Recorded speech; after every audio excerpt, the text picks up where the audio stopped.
I thank the gentleman from Texas for yielding and for his leadership. Madam Speaker, I rise today in opposition to this bill. I grew up watching a show called Medical Center as a kid. It led me to wanting to become a doctor because I wanted to help people. And after I graduated and completed my surgical residency, I owned a small practice with 2 employees.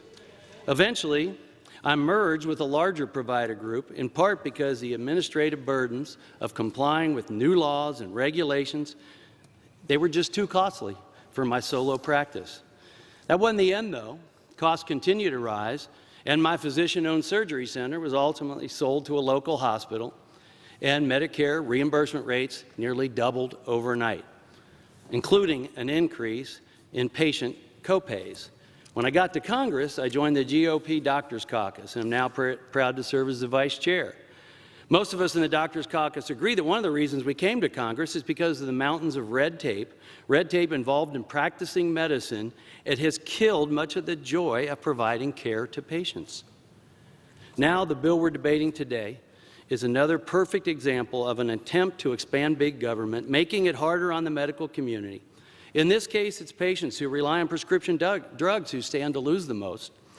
In the midst of the COVID-19 outbreak and response, as we rush towards finding treatments and a vaccine, my colleagues on the other side of the aisle want to pass a bill that will result in fewer cures for Americans in need. That's right. The CBO analysis concluded that this bill will result in fewer cures coming to market to help the American people. Drug manufacturers who may feel that government isn't willing to pay a reasonable price for their product would have their revenue taxed at astronomical rates, essentially coercing the drug maker into submission or cease to exist. The reason America leads the world in producing new medicines is because we allow competition to drive innovation.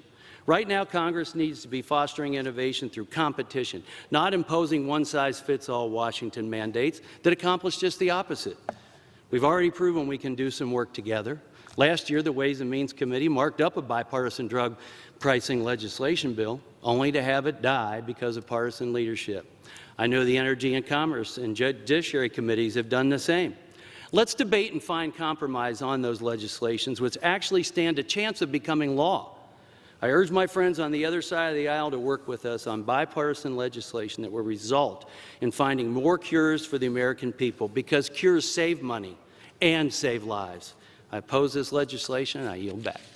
The gentleman yields. The gentleman